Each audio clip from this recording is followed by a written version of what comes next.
Halo, selamat siang Ibu. Gimana kabarnya? Gimana kabarnya Bu Putri? Baik, Alhamdulillah, berapa orang ya? baru ada 5 ya. Terima kasih ya waktunya. Ibu Ima, gimana kabarnya Bu Ima? Terima kasih gabungnya Ibu Ima, Pak Yadi.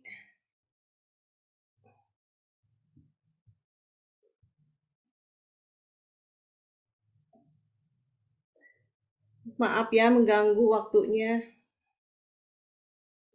Kita mulai 12:30 ya Bu ya.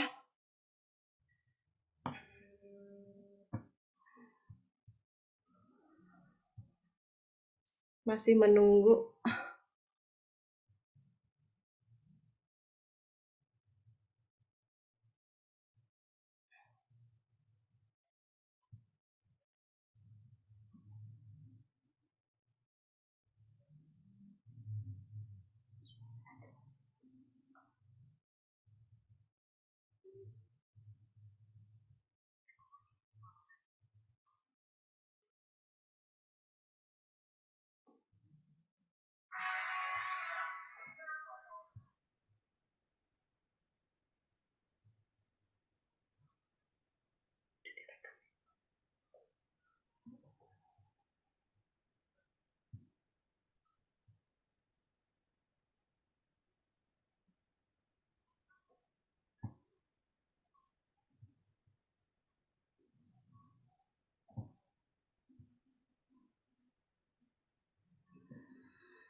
Assalamualaikum Bu Gi, gimana kabarnya?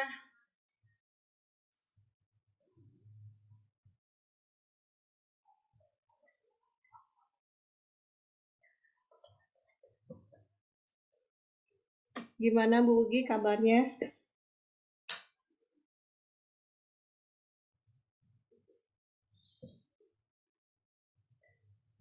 Bu Ima, ayo kita masuk ke angkatan 10, Bu Ima.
Keren ya.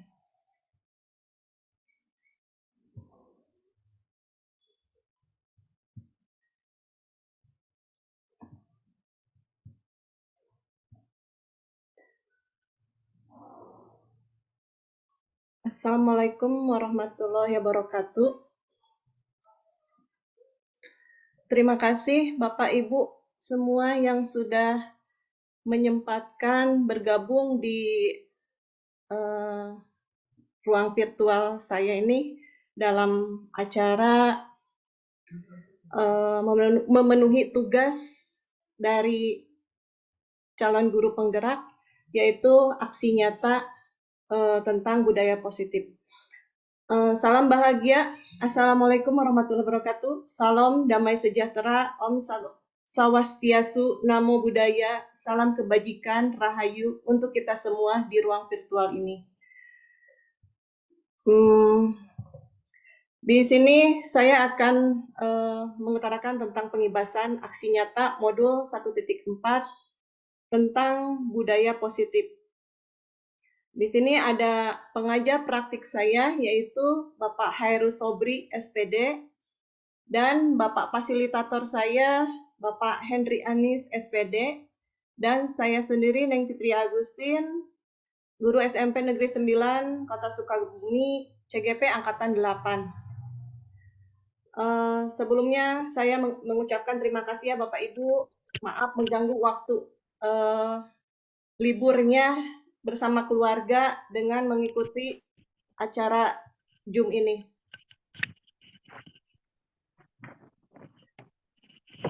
Untuk pada saat ini di sini, bentar ya, sebentar Bu.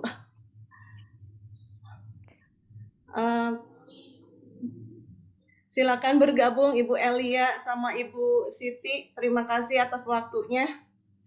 Maaf mengganggu di hari weekendnya bersama keluarga. Kita lanjut ya di slide ini. Kita dibagi-bagi untuk alur kegiatannya. Yang pertama ada pendahuluan. Di pendahuluan ini ada 5 menit. Untuk kegiatan inti ada 30 menit. Untuk materinya di sini dibagi menjadi 3. Yang pertama, keyakinan kelas 10 menit. Untuk kontrol guru ada 10 menit dan segitiga restitusi 10 menit. Untuk diskusi atau sharing saya memberikan waktunya 15 menit, terus refleksi 5 menit dan penutup 5 menit. Mungkin ini untuk alur kegiatan pada acara hal ini Bapak Ibu. Selanjutnya kita masuk ke kesepakatan belajar di ruang virtual ini. Yang pertama, semua peserta memiliki kesempatan untuk berpendapat. Yang kedua, berpikir terbuka dan saling menghormati. Yang ketiga, berpendapat setelah dipersilakan. Jika Ibu, Bapak mau berpendapat, silakan raise hand-nya. Kita saling menghargai juga. Yang keempat, jika ada satu peserta berbicara, maka peserta lain mendengarkan. Yang kelima, semua peserta berpartisipasi penuh dalam acara Zoom ini, virtual Zoom ini. Kita sharing pengalaman kita di kelas, di sekolah. Yang keenam, mengikuti sesi kelas dengan rasa bahagia dan gembira ya Bu ya, biar nggak bosan dan nggak boring juga. Untuk selanjutnya kita masuk ke materi. Sebelum ke materi, di sini saya ada pertanyaan pematik ya Bu ya. Silakan Ibu di kolom chat bisa menuliskan atau bisa juga Ibu voice note-nya bisa diaktifkan antara setuju atau tidak setuju, itu aja. Yang pertama, hukuman di sekolah dapat mendisiplinkan anak. Menurut Bapak Ibu, apa setuju atau tidak? Bahwa dengan hukuman di sekolah dapat mendisiplinkan anak.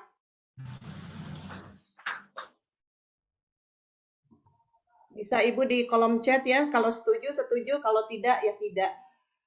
Untuk yang kedua, pemberian hukuman dengan hal positif seperti membaca atau membersihkan halaman sekolah dapat meningkatkan disiplin anak.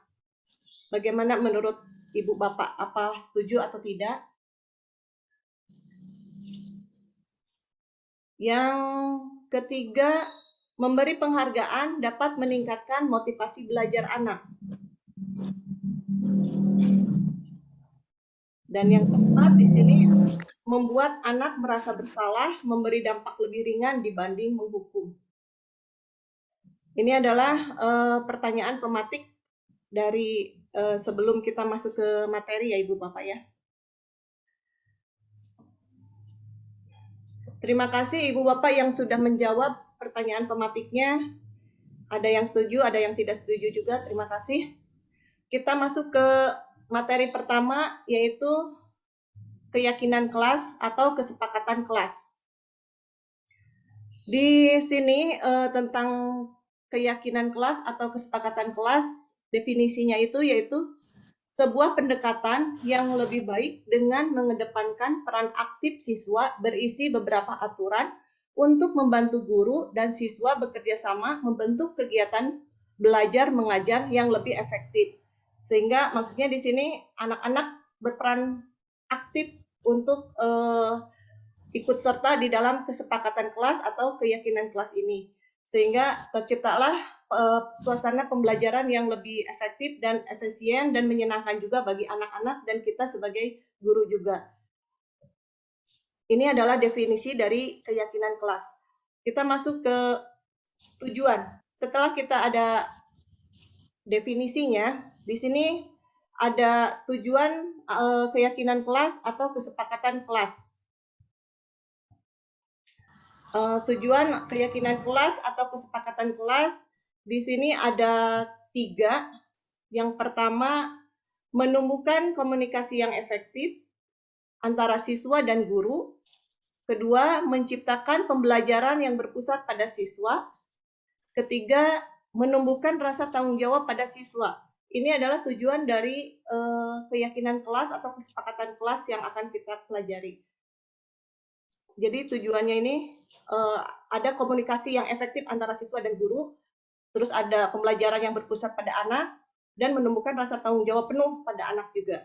Sehingga anak nanti bakal terbiasa dengan keyakinan ini. Di sesi ini ada langkah-langkah untuk keyakinan kelas atau kesepakatan kelas. Yang pertama, guru mengajak siswa mengungkapkan keinginannya untuk mewujudkan kelas impian. Jadi di sini anak-anak diberikan arahan sama gurunya untuk kelas yang mereka impikan seperti apa, kelas yang diinginkannya seperti apa di dalam kelas itu. Kedua, meminta siswa menuliskan apa yang mereka pikirkan dan inginkan tentang kelas ketika di proses pembelajaran ini. Yang ketiga, siswa menuliskan tentang kelas impian mereka. Jadi tiap anak ini menuliskan kelas impian mereka itu seperti apa. Keempat, hal-hal yang ditulis yang tentang kelas impian dibaca nantinya satu persatu dengan bantuan siswa. Nah, ketika selesai dituliskan, anak-anak baca satu persatu dengan bantuan siswa yang lainnya, sambil kita tempelkan di dalam kelas juga. Yang kelima, guru dan siswa berdiskusi membahas impian-impian tentang kelas yang sudah mereka tulis untuk dijadikan kesepakatannya, Bu Fitri. Maaf Bapak Ibu, ini apa? Sinyalnya error di sini. Mohon maaf. Sebentar.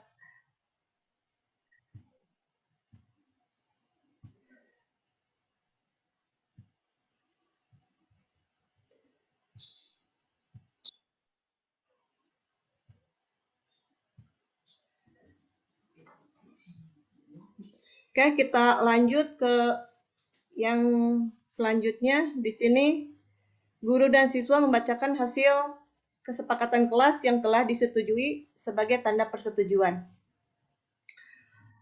Jadi sebelumnya kita bikin dulu anak-anak untuk menuliskan kelas impian mereka masing-masing seperti apa di dalam kelas ini. Nanti kalau sudah ada kesepakatan kelas, kita kasih tanda persetujuan bisa dengan tanda tangan setiap anak agar ini lebih otentik mungkin kalau ada tanda persetujuan dari anak-anaknya. Sehingga nanti setelah ada kesepakatan nanti ada keyakinan kelas yang akan mereka terapkan. Jadi adanya kesadaran dari dalam diri anak-anak. Jadi nggak usah kita harus menyuruh atau melarang anak. Untuk di dalam kesepakatan kelas ini kita memakai kalimat-kalimat yang positif, tidak dengan kalimat yang negatif. Seperti misalkan contohnya kalau dulu kita misalkan di dalam aturan kita bilangnya jangan terlambat masuk ke sekolah. Akan tetapi kalau di dalam keyakinan atau kesepakatan kelas ini kita rubah kalimat itu menjadi lebih halus atau lebih positif ke anaknya. Jadi tidak ada kalimat jangan.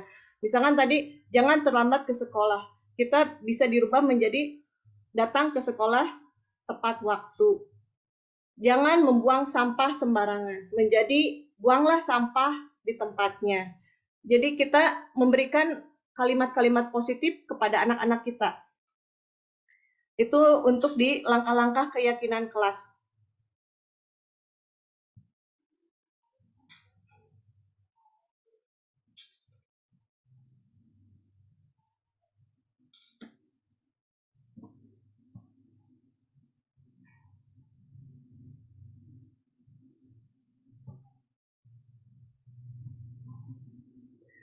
Nah, ini adalah contoh dari kesepakatan kelas atau keyakinan kelas yang telah saya sepakati dengan anak-anak saya di kelas 8E. Di sini hampir semuanya anak-anak yang pertama itu membuang sampah pada tempatnya, kedua sopan terhadap guru, ketiga berpakaian yang rapi, keempat saling menghargai dan menghormati, kelima saling membantu sesama teman. Inilah yang telah kita sepakati dan menjadi keyakinan bagi anak-anak di kelas 8E. Kebetulan saya sudah membuatnya, jadi ini hasilnya. Nah, untuk sharing dan diskusi, saya pengen menanya kepada Bapak Ibu, apakah Bapak Ibu sudah pernah menyusun keyakinan kelas ini? Karena biasanya untuk keyakinan kelas kita dibikinnya di awal tahun ajaran, seperti sekarang di bulan Juli ini, biasanya kita menyusun keyakinan atau kesepakatan kelas. Apakah ada yang sudah pernah menyusun? Silakan bisa raise hand, kita saling berbagi pengalamannya, Bapak Ibu. Silakan Bu Siti Nuraini. Assalamualaikum warahmatullahi wabarakatuh. Waalaikumsalam Ibu. Bu Fitri, gimana kabarnya? Sehat? Alhamdulillah Ibu, gimana kabarnya? Ibu sehat? Alhamdulillah sehat. Kami nih, iya, harus memperkenalkan diri dulu ya, karena kita sekarang di instansi yang berbeda. Iya benar. Bapak dan Ibu, selamat siang. Perkenalkan, nama saya Siti Nuraini dan saya mengajar di SMP Negeri 1 Leles. Berkenaan dengan tadi tentang keyakinan kelas, alhamdulillah saya juga sudah membuat keyakinan kelas, yaitu pada minggu pertama mengajar, saya mengampu kelas 8C, dan saya sudah membuat itu bersama dengan murid-murid saya. Perasaan saya sebetulnya lega sekali ya, karena kita menjadi memiliki hal-hal yang sifatnya mengikat, tapi bersama-sama dirumuskannya. Tidak ada paksaan, tidak ada semacam tekanan gitu. Jadi bersama-sama siswa menyusun. Dan perasaan siswa juga sama sih Bu, antusias sekali. Iya, bahkan benar, kalau Bu. tidak dihentikan itu bisa 12 poin Bu. Iya, memang Bu, Iya. betul Jadi ya. sangat bersemangat gitu respon siswa. Iya. Alhamdulillah ya Bu ya. Betul Ibu, Bu, betul. iya, dengan Iya. adanya keyakinan kelas ini membantu kita juga ya Bu ya, biar nggak terlalu repot di dalam kelas sehingga pembelajaran lebih efektif mungkin ya Bu ya. Iya betul Bu, betul. Dan ini juga mengajarkan kepada mereka untuk bertanggung jawab. Jadi berani mereka menyatakan pendapatnya dan disepakati, insya Allah mereka akan bertanggung jawab.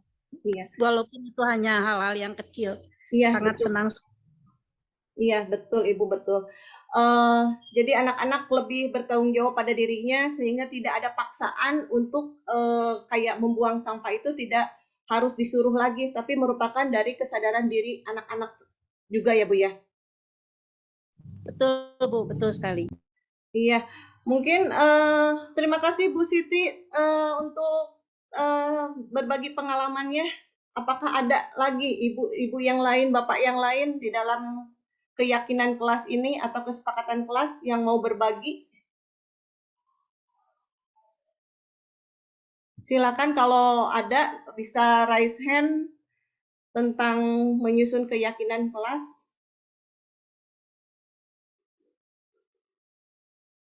Oke, jika tidak ada, kita masuk ke materi selanjutnya aja ya Bu ya.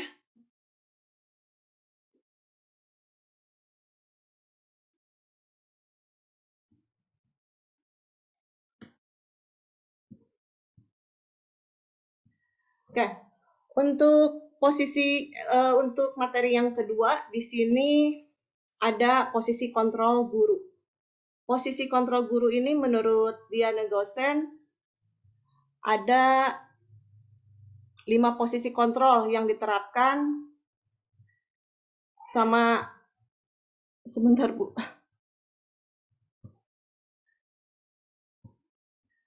Posisi kontrol guru ini menurut Diana Gosen ada 5 posisi yang diterapkan seorang guru atau orang tua atau atasan, yaitu yang pertama ada posisi kontrol penghukum, kedua pembuat rasa bersalah, ketiga teman, keempat pemantau, dan kelima manajer. Ini adalah posisi kontrol seorang guru atau orang tua atau atasan menurut Diana Gosen. Kita bahas satu persatu dari posisi kontrol ini. Posisi kontrol guru di sini yang pertama sebagai penghukum. Maksudnya di sini kita sebagai guru mungkin pernah melakukan hukuman berupa fisik atau verbal. Contohnya seperti di dalam kalimat-kalimat patuhi aturan saya atau awas. Yang kedua, kamu selalu saja salah. Selalu, pasti yang terakhir selesai. Ini adalah contoh-contoh dari kontrol guru sebagai penghukum. Tidak berupa fisik, tapi di sini secara verbal. Di sini kontrol guru sebagai penghukum mengakibatkan mental anak menjadi down. Jadi di dalam kontrol guru sebagai penghukum, kita jangan sampai melakukan hal ini kepada anak kita.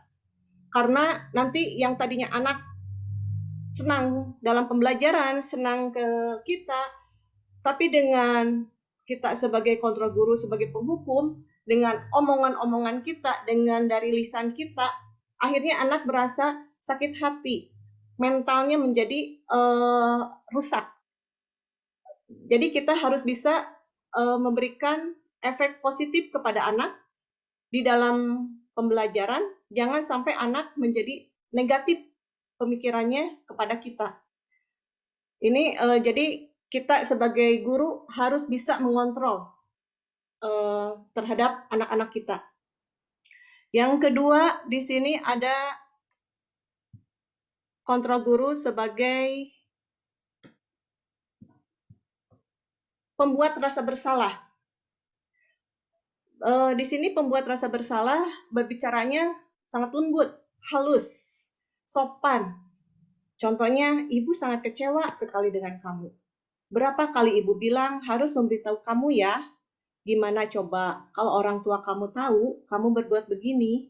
Nah, kalimat seperti ini merasa si anak merasa mentalnya juga merasa bersalah. Jadi kita jangan seperti begini ke anak, karena nanti anak merasa mentalnya menjadi rusak lagi dengan pembuat rasa bersalah ini. Jadi kita sebagai guru kita harus bisa mana posisi kontrol yang harus kita kuasai, yang harus kita miliki. Karena ini berdampak sangat besar bagi tumbuh kembangnya anak-anak kita di sekolah. Mau di sekolah ataupun di rumah juga. Kita sebagai orang tua juga. Pembuat rasa bersalah ini nantinya anak merasa merasa lebih tidak dihargai atau lebih tidak percaya diri akhirnya karena apa-apa disalahkan. Ini adalah pembuat kontrol guru dari pembuat rasa bersalah. Yang ketiga, di sini ada posisi kontrol guru sebagai teman. Maksudnya di sini guru pada posisi ini tidak akan menyakiti murid, namun akan tetap berupaya mengontrol murid melalui persuasinya. Contohnya, ayo bantulah demi ibu ya. Ya sudah, tidak apa-apa, nanti ibu bantu bereskan. Biasanya kita mau di rumah atau di sekolah juga suka memposisikan anak-anak kita itu sebagai teman. Ini sebenarnya bagus juga, akan tetapi kalau kita memposisikan sebagai teman, anak kita ini nantinya ada ketergantungan kepada kita terus. Jadi tidak bisa mandiri, tidak bisa bertanggung jawab sendiri, akan tetapi terus kepada kita. Di sini adalah posisi kontrol sebagai teman, walaupun tidak menyakiti anak, secara omongan atau fisik juga tidak, akan tetapi di sini anak akan ketergantungan terus kepada kita sebagai guru. Jadi apa-apa nunggu kita yang instruksikan, apa-apa nunggu kita. Jadi tidak ada mandirinya kepada anak-anak. Jadi kadang anak lebih apa ya, lebih menginikan ke gurunya, lebih nurut ke guru daripada ke guru tersebut daripada ke orang lain.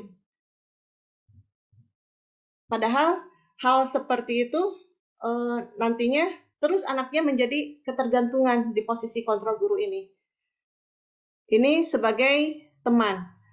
Selanjutnya kita masuk ke posisi kontrol guru sebagai pemantau. Posisi kontrol guru sebagai pemantau di sini, guru biasanya pada posisi ini selalu mengawasi anak. Melihat anak, memperhatikan anak, mengawasi terus gerak-gerik anak, attitude-nya segala macam diawasi terus. Jadi ke anaknya itu, ke mental anaknya itu jadi merasa kenapa ya si ibu melihatin terus, kenapa ya si ibu gini, kenapa ya si ibu begitu ke saya. Nah, jadi mental anaknya juga menjadi negatif juga. Di sini contohnya, peraturannya apa ya? Apa yang telah kamu lakukan? Sanksi atau konsekuensinya apa? Nah, ini sebagai posisi kontrol guru sebagai pemantau. Seharusnya kita nggak usah mengawasi anak secara terus-terusan. Kita boleh mengawasi tapi tidak secara terus-terusan karena nanti anak yang tadinya merasa nyaman, akhirnya merasa risih juga. Akhirnya kembali ke mental anak juga. Ini sebagai posisi kontrol guru sebagai pemantau. Selanjutnya ada di yang kelima, yaitu posisi kontrol guru sebagai manajer. Di sini maksudnya adalah guru berkolaborasi dengan murid untuk memperbaiki kesalahannya. Jadi di sini kita sebagai guru ada kerjasamanya, ada kolaborasinya dengan anak kita untuk memperbaiki kesalahannya. Jadi tidak langsung menjudge anak kayak yang tadi yang sebelumnya. Contohnya di sini untuk di posisi kontrol guru yaitu apa yang kita yakini. Dijawab sama anak keyakinan kelas. Apa kamu meyakininya? Jika kamu meyakininya, apakah kamu bersedia memperbaikinya? Apa rencana kamu untuk memperbaikinya? Nah, ini adalah contoh dari posisi kontrol guru sebagai manajer. Jadi dari yang materi pertama itu tentang keyakinan kelas, ini nyambung ke posisi kontrol guru sebagai manajer. Jadi kita kalau ada anak kita kalau ada kesalahan, jangan sampai kita menjudge anak dulu, akan tetapi kita ajak anak kita ini untuk berdiskusi, untuk ngobrol, dengan cara kita terapkan dengan keyakinan kelas yang sudah disepakati. Jadi anak tidak merasa keterpaksaan untuk memperbaiki kesalahannya, akan tetapi anak dengan penuh kesadaran akan memperbaiki kesalahannya itu.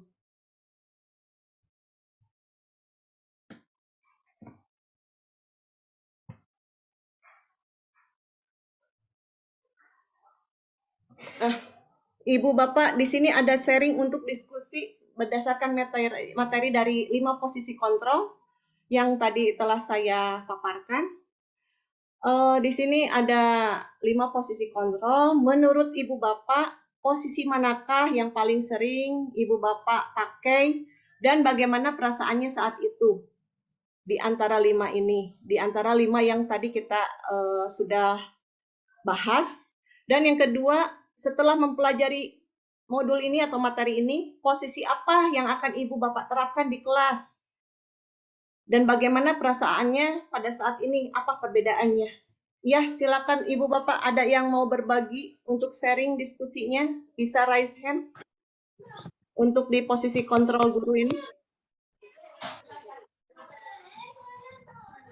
Bapak Rudi mau berbagi?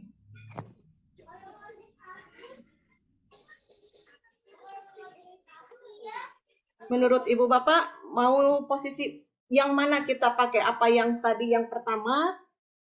Apa pembuat masalah?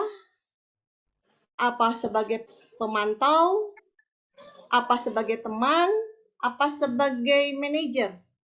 Kita memposisikan diri kita di kelas kita kepada anak.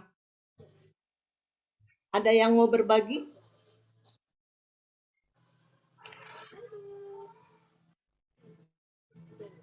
Ibu Sugi mungkin mau berbagi? Ya, silakan Bu Sugi. Boleh? Ya, Assalamualaikum warahmatullahi wabarakatuh. Waalaikumsalam warahmatullahi wabarakatuh. Ya, terima kasih atas waktunya Bu Fitri. Mungkin di sini saya sharing sebetulnya dari 5 posisi kontrol itu ya saya pernah melakukan kontrol sebagai penghukum di mana mungkin ketika anak tidak mengerjakan tugas biasanya suka memberikan hukuman ya, seperti itu ke anak. Ya mungkin ke depannya saya akan merubah dengan cara yang lebih baik, yaitu mungkin dengan cara kontrol sebagai manajer, di mana ya kita harus tahu dulu kenapa anak sampai tidak mengerjakan tugas, jangan sampai nanti mungkin saya melakukan kesalahan lagi sehingga memberikan kesan yang tidak baik terhadap anak.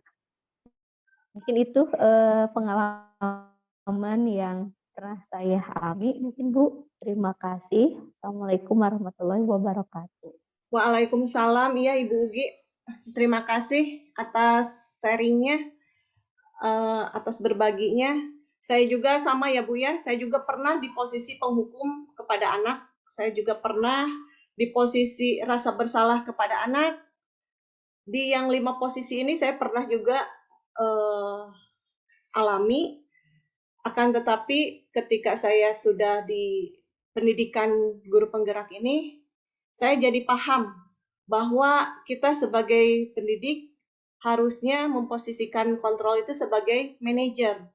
Jadi jangan sampai menjudge anak dulu, akan tetapi kita ajak anak itu melalui pendekatan, ajak anak kita itu untuk mengobrol, berdialog dengan sesuai dengan keyakinan kelas yang sudah disepakati. Ya, terima kasih ya Bu Ugi ya untuk sharingnya, untuk berbaginya. Mungkin ada Ibu Bapak yang mau berbagi tentang posisi kontrol ini? Ya, kalau tidak ada kita masuk ke materi yang ketiga.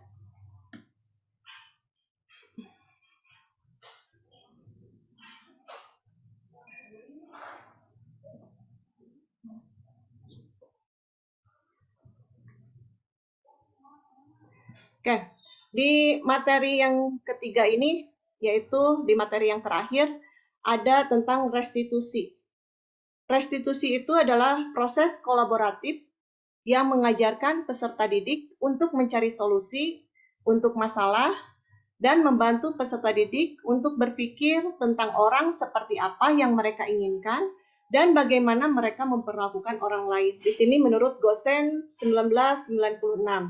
Jadi restitusi ini intinya itu adalah sebuah cara menanamkan disiplin positif pada anak-anak kita. Tidak secara negatif, akan tetapi secara positif.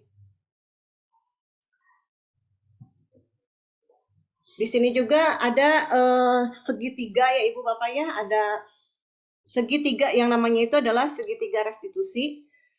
Di dalam segitiga restitusi ini ada dibagi menjadi 3.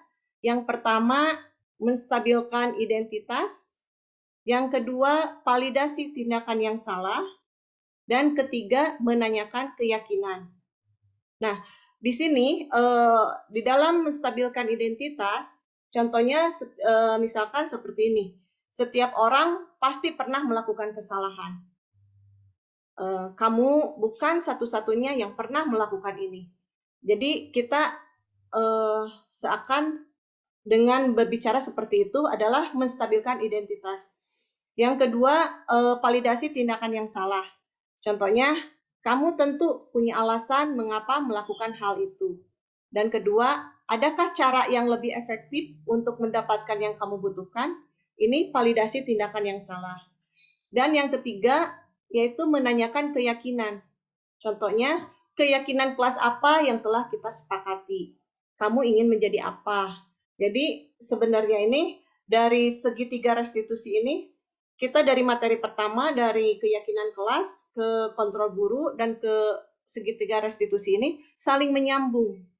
Jadi ketika anak ada masalah, kita bisa memakai dengan segitiga restitusi ini. Dengan cara-cara dari segitiga restitusi ini kita terapkan ketika anak-anak kita ada masalah, ketika anak-anak kita membuat masalah di sekolah. Jadi jangan sampai kita memberikan efek negatif ke anak kita ini. Akan tetapi kita harus memberikan efek positifnya. Biar anak lebih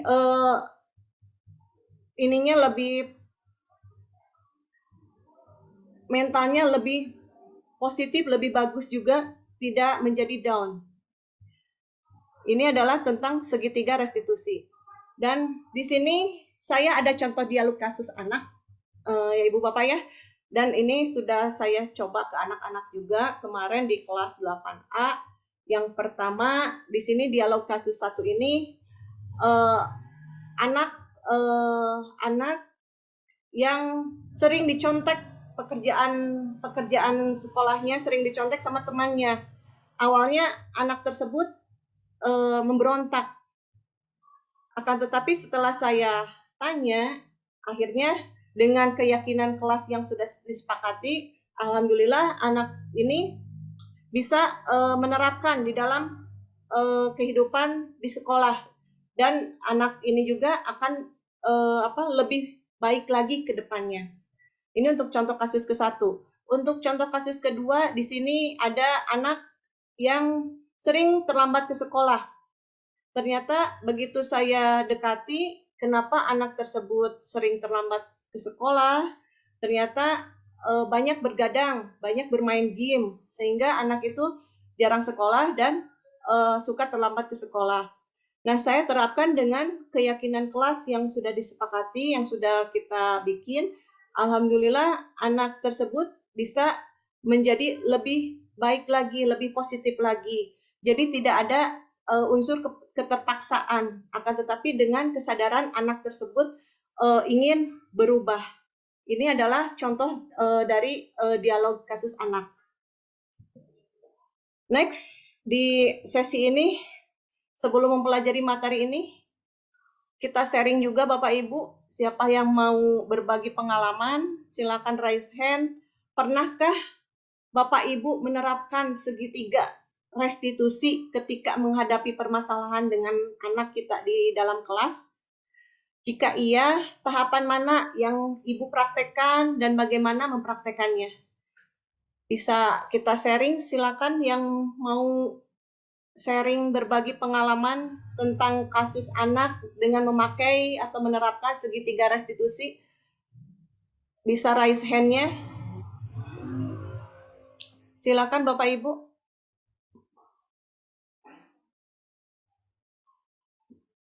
Silakan, ada yang mau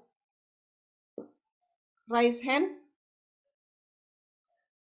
Jadi di dalam kasus anak, di dalam kita menghadapi kasus-kasus anak, kita harus menerapkan dari segitiga restitusi ini.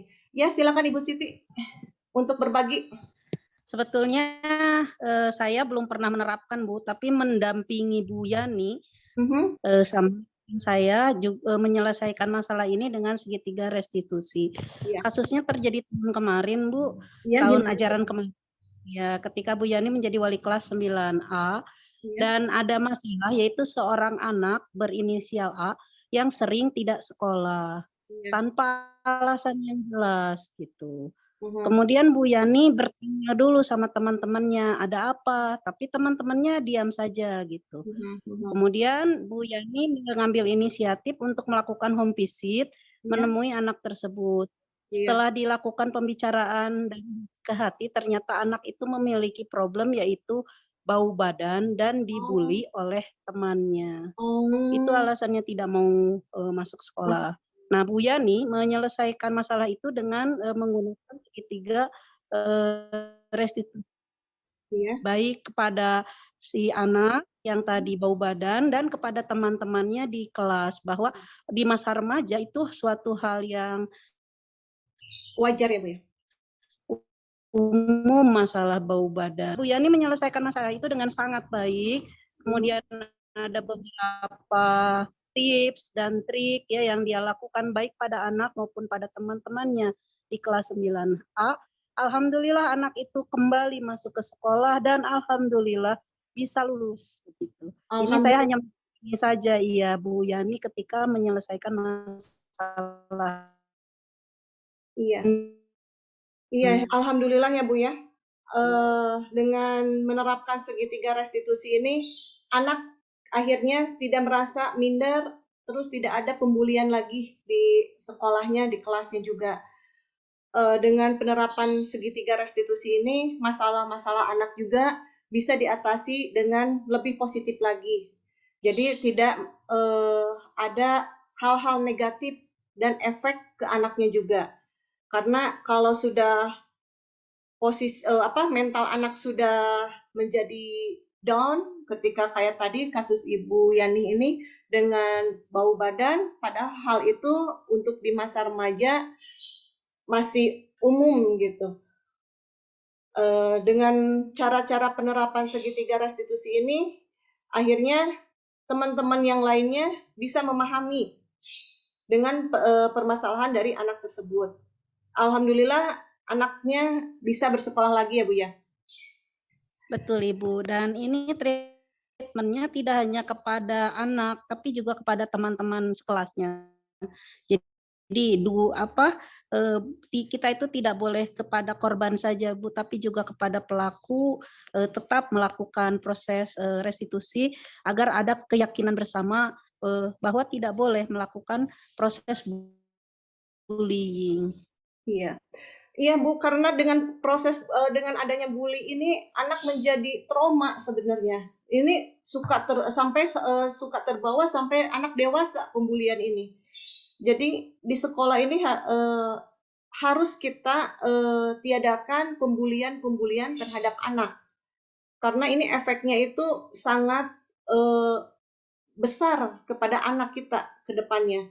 Karena mental anak kita menjadi down, menjadi menjadi negatif, nggak ada positifnya. Terima kasih Ibu Siti yang sudah berbagi pengalamannya tentang segitiga restitusi ini. Jadi kita nambah wawasan juga, nambah ilmu juga dengan segitiga restitusi ini ya Bu ya. Dan semoga kita bisa menerapkan, kita bisa mengimplementasikan di dalam pembelajaran di sekolah. Ketika kita menghadapi kasus-kasus anak, kita terapkanlah segitiga restitusi ini. Terus di dalam proses pembelajaran kita juga harus memposisikan dari 5 posisi kontrol guru ini, yang paling baik itu kita sebagai manajer terhadap anak kita. Jadi jangan sebagai penghukum, pembuat rasa bersalah, pemantau, atau teman. Akan tetapi kita harus menjadi seorang manajer buat anak kita. Biar anak dengan rasa kesadarannya bisa memperbaiki. Jadi tidak ada unsur keterpaksaan karena disuruh sama guru, karena ada aturan-aturan, dengan ada surat-surat pernyataan. Biasanya kan bikin surat pernyataan ke anak SP1, SP2. Akan tetapi kalau dengan kita terapkan segitiga restitusi ini, dengan dari awal, dari keyakinan kelas, kesepakatan kelas, terus dari posisi kontrol guru juga, akhirnya anak akan dengan sadar sendirinya. Jadi menyadari kesalahannya, terus akan memperbaiki kesadaran dengan sendirinya, tanpa ada unsur keterpaksaan. Mungkin itu ya Bu ya materi kita dari materi dari yang pertama, kedua, ketiga tentang refleksinya. Jadi kita sebagai guru, kita harus ada di posisi manajer, terus kita jangan sampai menjudge anak juga. Cobalah kita kalau belum membuat tentang kesepakatan kelas atau keyakinan kelas, kita bikin. Jadi biar enak ke kitanya di dalam proses pembelajarannya juga. Lebih efektif waktunya, terus anak lebih nyaman di dalam kelas juga. Dan jikalau anak ada masalah, kita terapkanlah segitiga restitusi. Sehingga dampak positif yang terus ada di anak, tidak negatifnya. Mungkin itu materi-materi yang saya paparkan dari tadi, dari kita bergabung di jam 12.30 ya Ibu Bapak ya. Dan untuk penutup di sini silakan Ibu chat di kolom chat, silakan tuliskan bagaimana perasaan Bapak Ibu setelah mempelajari materi penerapan budaya positif di sekolah ini. Bisa di chat aja, dituliskan bagaimana perasaan Bapak Ibu setelah mempelajari materi ini. Silakan Ibu Bapak.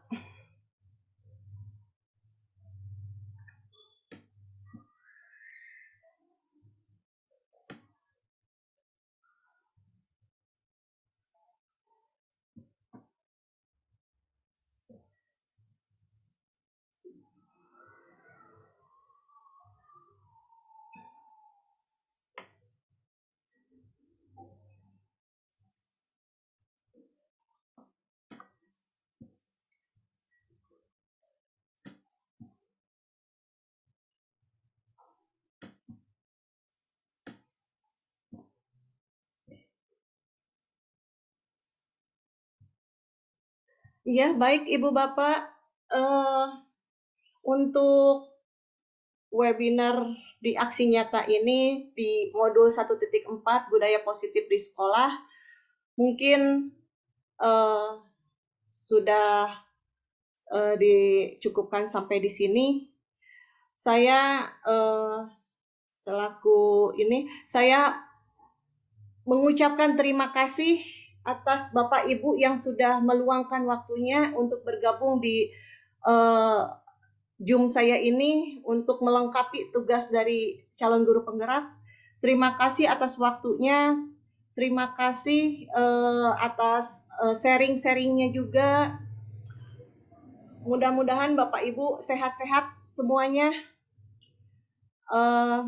Mungkin dari saya dicukupkan sekian. Assalamualaikum warahmatullahi wabarakatuh. Waalaikumsalam warahmatullahi wabarakatuh. Ibu bisa kita foto bersama dulu ya. Silakan kita di on kan kameranya, kita foto bersama buat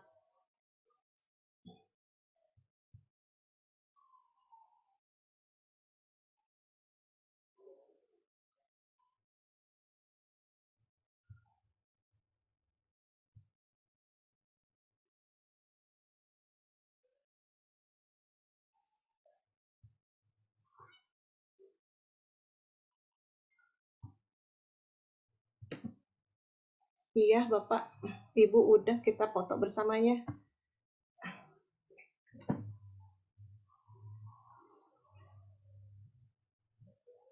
Bentar ya Pak ya.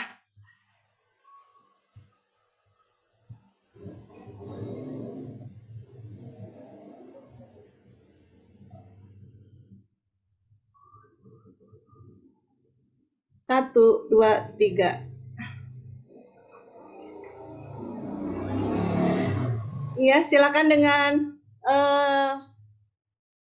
gaya bebas juga bisa Ibu.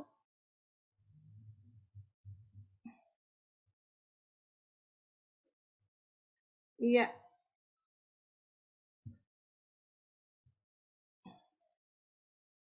Iya Ibu, Bapak, terima kasih atas waktunya. Sekali lagi saya ucapkan terima kasih sudah bergabung untuk di Zoom ini. Saya ucapkan terima kasih. Selamat siang semuanya. Sampai ketemu lagi di sesi berikutnya. Assalamualaikum warahmatullahi wabarakatuh. Waalaikumsalam warahmatullahi wabarakatuh. Izin Lab. Iya, makasih Bu. Makasih Bu Ida. Pak Ridwan makasih, Pak Yadi makasih, Bu Ugi makasih. Bu Siti, makasih. Bu Winda, Sama-sama Bu Fitri. Bu Ida, Sukses Bu ya. Fit. ya. Bu Winda, Bu Rizka, terima kasih. Pak Rudi, Ah, terima kasih. Bu Elia, terima kasih juga sudah ikut gabung. good presentation. Sukses Bu Fit. Iya, terima kasih.